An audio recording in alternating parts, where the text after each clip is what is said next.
ഓർമ്മ പോകുന്നുണ്ട് എനിക്ക്. അതെന്നാന്ന് എനിക്കറിയത്തില്ല. വെള്ളം കൂട്ടിയിട്ട് ഒരു ചായ എടുക്കട്ടെ. ഈ രോഗമുക്തി നേടിക്കഴിഞ്ഞ എൻ്റെ വർക്ക്, എനിക്ക് കിട്ടുന്ന വർക്കിന്റെ സൈഡിൽ കൂടെ പോകും. പക്ഷെ അതിലും മെയിനായിട്ട് ദൈവത്തിന് വേണ്ടിയിട്ട് എൻ്റെ അനുഭവ സാക്ഷ്യം പറയാൻ എനിക്ക് ആഗ്രഹമുണ്ട്. ഇപ്പൊ തന്നെ എനിക്ക് ആ സ്റ്റേജുകൾ ഞാൻ ഇപ്പോഴും എൻ്റെ കണ്ണിൽ ഞാൻ കാണുന്നുണ്ട്. ഞാൻ നിന്ന് പ്രസംഗിക്കുന്നേ വെട്ടിയിട്ട വായത്തണ്ട് പോലെ കിടക്കണ കിടപ്പ് കണ്ട കഴിയുമെന്നറിയില്ല, പ്രത്യാശയുണ്ട് കഴിയുമെന്ന്. നിങ്ങളെപ്പോലുള്ള നല്ല മനസ്സുകളുടെ സ്നേഹം ഉണ്ടെങ്കിൽ ഞാൻ മുന്നോട്ട് പോകും. Hello guys, welcome back to my YouTube channel. ഇപ്പോഴത്തെ എൻ്റെ അവസ്ഥ വളരെ മോശമാണ്.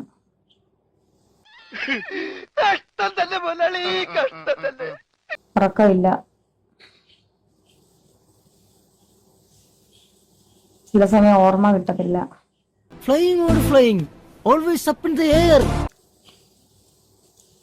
മുഴുവൻ കയ്പാണ്.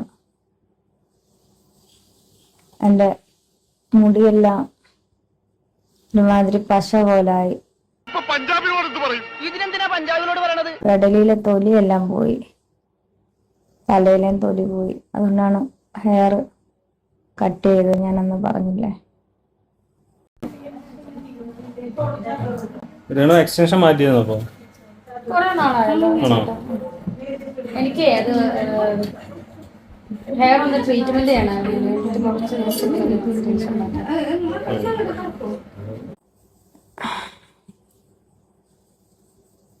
വീണ്ടും കുറ്റപ്പെടുത്തുന്നവര് കുറ്റപ്പെടുത്തിക്കൊണ്ടിരിക്കും.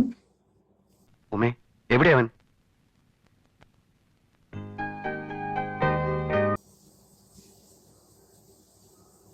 പലരും എന്നെ കാണാൻ വന്നു, പലരും എന്നെ കാണാൻ വന്നില്ല. അവരോടൊന്നും പരിഭവമില്ല. കാണാൻ വന്നവരോട് നന്ദി മാത്രം. അത് മിന്നാമിനിങ്ങായിരിക്കും, ചിലപ്പോ അത് ഫാമിലി ആയിട്ട് വന്നിട്ടായിരിക്കും. ഞാനിപ്പം പറഞ്ഞ അമ്മയ്ക്കൊന്നുമില്ല. അതേ സംസാരിക്കാൻ വരെ ഛർദിക്കുന്നു. ഇപ്പോഴും നല്ല സുധിച്ചേട്ടൻ ഉള്ളപ്പോഴും നമ്മൾ ക്രിസ്ത്യൻസ് വല്ലപ്പോഴും കസിൻസ് ഒക്കെ കൂടുമ്പോൾ ചെറുതെന്തെങ്കിലും കഴിക്കും, ബിയറൊക്കെ കഴിക്കുന്ന. അത് ഓപ്പൺ ആയിട്ട് പറഞ്ഞു. പിന്നെ എനിക്ക് ഇഷ്ടമുള്ളത് മാജിക് മൊമെന്റ് ആണെന്ന് ഞാൻ പറഞ്ഞു. പഴയ ഒരു ഫോട്ടോ കാണിച്ചു തന്നെ, എനിക്ക് മുടിയുള്ള ഫോട്ടോ കട്ട് ചെയ്ത്. ആഗ്രഹം ഇവിടെ നിന്ന് എഴുന്നേറ്റ് കഴിഞ്ഞ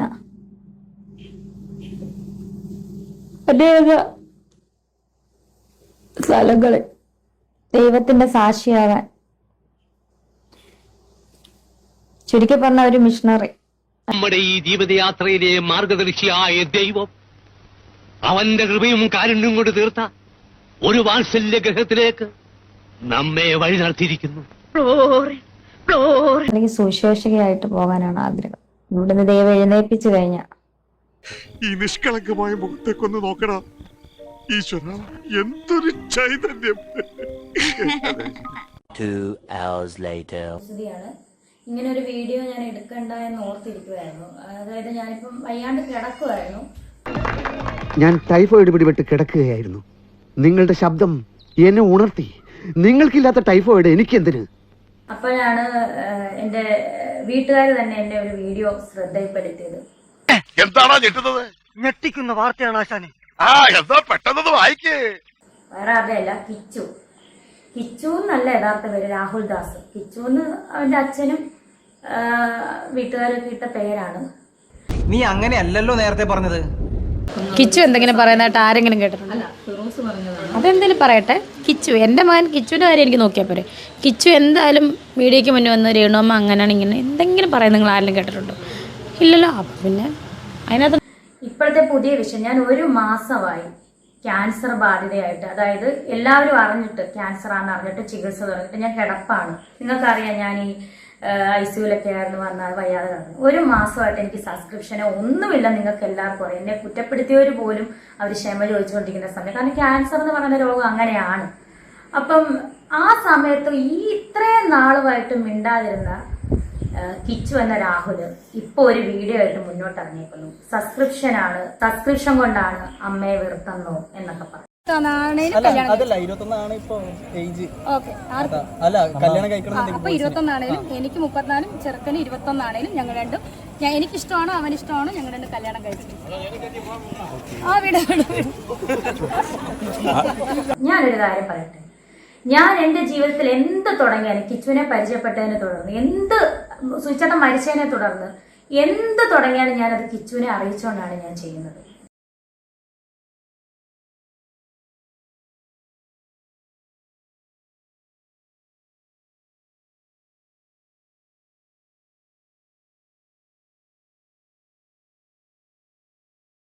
തെളിവുണ്ട് എൻ്റെ കയ്യിൽ, ഞാൻ നിങ്ങളെ കാണിക്കാം.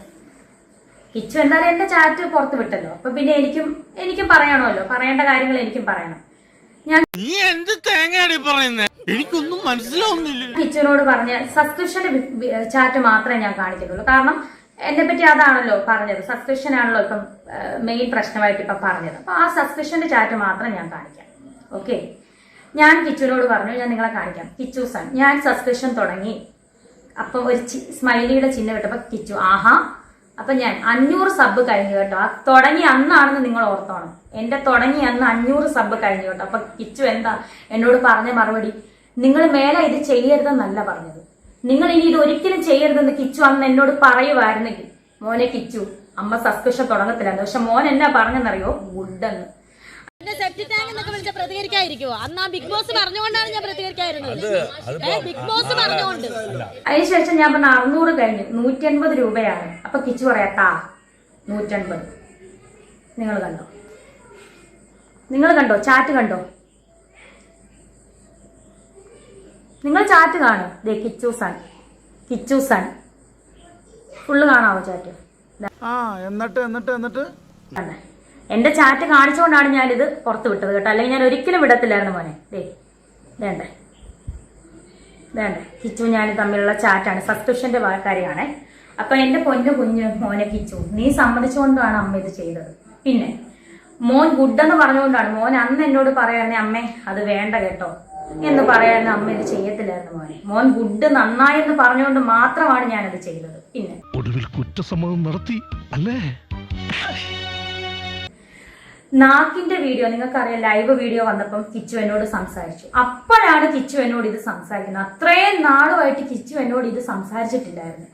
അങ്ങനെ സംസാരിച്ചപ്പം ഞാൻ എന്താ പറഞ്ഞത്, കിച്ചു എത്രയോ പേര് ഓരോന്ന് ചെയ്യുന്നു, അവർക്കൊന്നും ഇല്ലാത്ത പ്രശ്നമാണോ നിനക്ക്? എനിക്ക് പൈസ കിട്ടുന്നുണ്ടല്ലോ കിച്ചു, 2.5 ലക്ഷം രൂപ കിട്ടുന്നുണ്ടല്ലോ, അന്നത്തെ കാര്യം കേട്ടോ.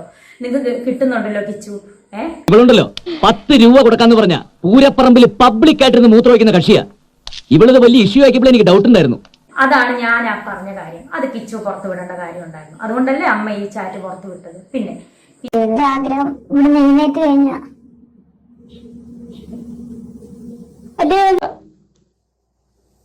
സ്ഥലങ്ങള് ദൈവത്തിന്റെ സാക്ഷിയാവാൻ, ചുരുക്കി പറഞ്ഞ ഒരു മിഷണറി അല്ലെങ്കിൽ സുവിശേഷകയായിട്ട് പോകാനാണ് ആഗ്രഹം. ഇവിടുന്ന് ദൈവം MGR ಪಾತ್ರಕ್ಕೆ, ಶಿವಾಜಿಯ ಪಾತ್ರಕ್ಕೆ, ರಜನಿಯ ಪಾತ್ರಕ್ಕೆ, ಕಮಲ ಪಾತ್ರಕ್ಕೆ ഉന്ന മാറി ഒരു നടികനെ പാത്തതേ ഇല്ലടാ. ഇനിയെങ്കിലും കിച്ചു, ഇനിയെങ്കിലും ഈ അമ്മേനെ വെറുതെ വിട്. നീ എന്നെ നോക്കണ്ട, നീ എനിക്ക് ഗുണം ചെയ്യണ്ട, നീ എന്നെ അമ്മയെന്ന് വിളിക്കണ്ട, ദയവ് ചെയ്ത് ഒന്നും എന്നെ നീ വിളിക്കണ്ട. എനിക്ക് എന്നെ ദ്രോഹിക്കാതിരുന്നുകൂടെ നിനക്ക് ഇനിയെങ്കിലും? ഞാൻ ക്യാൻസർ വന്ന് ഇനി ഞാൻ മരിച്ചാൽ പോലും എനിക്ക് നീ ഒന്നും ചെയ്യണ്ട. എന്റെ ഋതപ്പൻ, എന്റെ കുഞ്ഞ്, ഞാൻ പ്രസവിച്ച എന്റെ ഒരേ ഒരു കുഞ്ഞ്, നിന്നെ ഞാൻ ആ ഋതപ്പനേക്കാൾ കൂടുതൽ ഞാൻ സ്നേഹിച്ചു. നിന്നെ ഞാൻ ഋതപ്പനേക്കാൾ കൂടുതൽ ഞാൻ നിനക്ക് എന്റെ സബ്സ്ക്രിപ്ഷൻ കിട്ടിയ പൈസ വരെ ഞാൻ നിനക്ക് തന്നു. ഒരുപാട് പൈസകൾ ഞാൻ ഉറക്കമൊളിച്ച്, ഞാൻ ആൽബങ്ങൾ ചെയ്തത്, ഞാൻ ഉറക്കമൊളിച്ച് ഗൾഫിൽ പോയി പ്രമോഷൻ ചെയ്തത് എല്ലാം ഞാൻ നിനക്ക് അതിൽ നിന്ന് ഒരു ഓഹരി ഞാൻ നിനക്ക് തന്നിട്ടുണ്ട്. നീ അതെല്ലാം എനിക്കൊരു പ്രശ്നം വാങ്ങിച്ചിട്ടുണ്ട്. ആ ചാറ്റുകളെല്ലാം എന്റെ കയ്യിലുണ്ട്. പക്ഷെ ഞാൻ കാണിക്കത്തില്ല കിച്ചു. നീ അല്ല ഞാൻ. നിന്റെ അമ്മ സ്വന്തം പെറ്റതള്ള നിന്നെ ഇട്ടിട്ട് പോയതൊട്ടുള്ള 1.5 വയസ്സുള്ള ഒട്ട കഥകൾ വരെ എന്നോട് നീ പറഞ്ഞു വെച്ചു. കൊല്ലത്തെ വീട്ടിൽ വെച്ച് നീ ചെറുപ്പത്തിൽ അനുഭവിച്ച കാര്യങ്ങൾ വരെ നീ എന്നോട് പറഞ്ഞിട്ടുണ്ട്. ഞാൻ അതൊന്നും ചെറുപ്പത്തിൽ അനുഭവിച്ച കാര്യങ്ങൾ വരെ നീ എന്നോട് പറഞ്ഞിട്ടുണ്ട്. ഞാൻ അതൊന്നും പുറത്തു വിടുന്നില്ല കിച്ചു. ഞാൻ അങ്ങനത്തെ ഒരു അമ്മയല്ല, ഞാൻ അങ്ങനത്തെ ഒരു സ്ത്രീ അല്ല. ഈ വിടുപ്പിച്ചു കിച്ചു എന്നെ വെറുതെ വിട്. പിന്നെ നമുക്ക് രണ്ടുപേർക്കും അറിയുന്ന പല കാര്യങ്ങളുണ്ട് അല്ലെ കിച്ചു? ഫ്യൂച്ചർ വരെ ബാധിക്കുന്ന കാര്യങ്ങളുണ്ട്. സോ അതെന്നെ കൊണ്ട് പറയിപ്പിക്കരുത് കിച്ചു. എന്റെ കുഞ്ഞ് നിന്നെ ചേട്ടനായിട്ട് കണ്ടുപോയി, ഇനി എന്നെ കൊണ്ടൊന്നും പറയിപ്പിക്കരുത് കിച്ചു.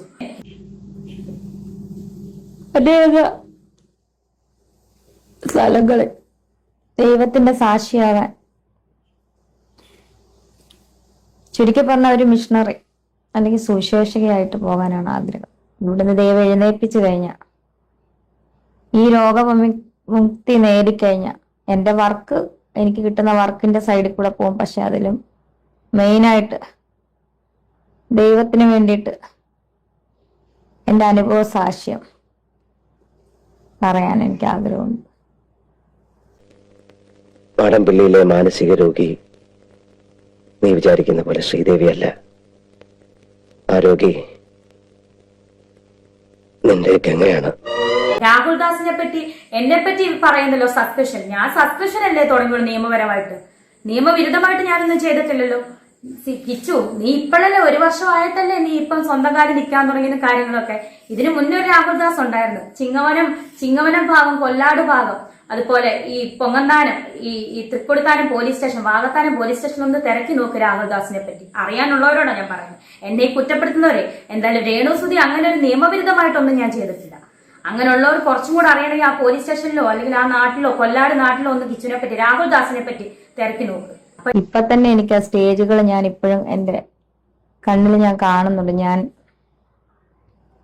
നിന്ന് പ്രസംഗിക്കുന്നേ. എനിക്കതും പറയാമായിരുന്നല്ലോ രാഹുല്. കിച്ചു, ഇനിയെങ്കിലും എന്നെ ഇനി അമ്മയെന്ന് വിളിച്ചില്ലേലും കുഴപ്പമില്ല, എന്നെ ഇനി ഉപദ്രവിക്കാതെ വിടുക. ഞാൻ നിന്നെ ദ്രോഹിക്കാൻ വരുന്നില്ല, എന്നെ ഉപദ്രവിക്കാതെ വിടുക. ഞാൻ ഒരു ക്യാൻസർ പേഷ്യന്റ് ആണ്. ഞാൻ നിങ്ങളുടെയൊക്കെ നിന്റെ കാല് പിടിച്ച് ഈ അമ്മ പറയാം. എന്റെ നെഞ്ചത്ത് അടിക്കാൻ പറ്റത്തില്ല, കിക്ക് ലൈൻ കിടക്കുന്നതുകൊണ്ട് ഞാൻ അടിച്ചു കഴിഞ്ഞാൽ എനിക്ക് വേദനിക്കും. ഞാൻ കാല് പിടിച്ച് പറയുക. എന്നെ ഇനി നാക്കിട്ട്, എന്നെ ഇനി കുത്തി, ഇനി എന്നെ സംസാരിപ്പിക്കരുത്. എനിക്ക് വയ്യ. ഇനി എന്റെ പേരെടുത്തിടരുത്. എനിക്ക് ഗുണം ചെയ്തില്ലേലും എന്നെ ദ്രോഹിക്കാതിരിക്കുക. എന്റെ കുഞ്ഞിനെ ഓർത്തിട്ട് ഇതിനകത്തൊന്ന് എഴുന്നേറ്റ് വന്നേ പറ്റത്തുള്ളൂ എന്റെ ഋതപ്പന് വേണ്ടിയിട്ട്. നിനക്ക് ആ കുഞ്ഞിനോട് ഒരു തൊള്ളി സ്നേഹം ഉണ്ടായിരുന്നെങ്കിൽ, നീ ഇത്രയും വരുമാനം നിനക്ക് കിട്ടുന്നുണ്ടല്ലോ, നീ 1 രൂപയ്ക്ക് ഒരു മുട്ടായി നീ അവന് മേടിച്ചു കൊടുത്തോ? സൂപ്പറായിരുന്നോ? ചെറുക്കൻ അങ്ങനെ ലോറിയും കാറും എല്ലാം കഴിഞ്ഞിട്ട് ബൈക്കിലോട്ട് കയറിയിട്ടുണ്ട് കേട്ടോ.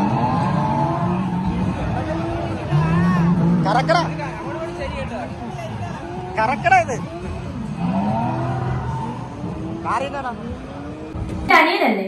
എനിക്കൊന്നും വേണ്ട കിച്ചു നിന്റെ. ഞാൻ നിനക്ക് തന്നിട്ടേ ഉള്ളു പൈസ. അതിന് കണക്ക് പറഞ്ഞല്ല. അമ്മയ്ക്ക് പറയാന് ഒരുപാട് കാര്യങ്ങൾ, തെളിവ് സഹിതം കാര്യങ്ങൾ അടക്കും. ഇപ്പൊ മോൻ സ്നേഹം കാര്യങ്ങളും ഒക്കെ ആയിട്ട് അച്ഛന്റെ കാര്യങ്ങളൊക്കെ പറഞ്ഞ് മോഷണം കാര്യങ്ങളൊക്കെ ആവുന്നുണ്ട് പല ആളുകൾ. മോന്റെ വോയിസ് റെക്കോർഡും കാര്യങ്ങളും ഇപ്പോഴും നമ്മുടെ ചേട്ടൻ അളിയന്റെ ഫോണിനകത്ത് ഇപ്പോഴും കിടപ്പുണ്ട്, പഴയ റെക്കോർഡുകൾ, അച്ഛന്റെ മോന്റെ സംഭാഷണങ്ങളൊക്കെ. പ്രതിയോഗികളെ മാനസികമായി തളർത്താനുള്ള നീക്കം. മോൻ ഈ കാണിച്ച അമ്മയുടെ ചാറ്റ് പുറത്തു വിട്ട പോലത്തെ അങ്ങനത്തെ ഒരു മനസ്സുള്ളവരാണ് ഞങ്ങളൊക്കെ. അതും പുറത്തു വിടത്തില്ല മോനെ. ഞങ്ങൾ ഇതൊന്നും ചെയ്യുന്നില്ലല്ലോ. Psychological move.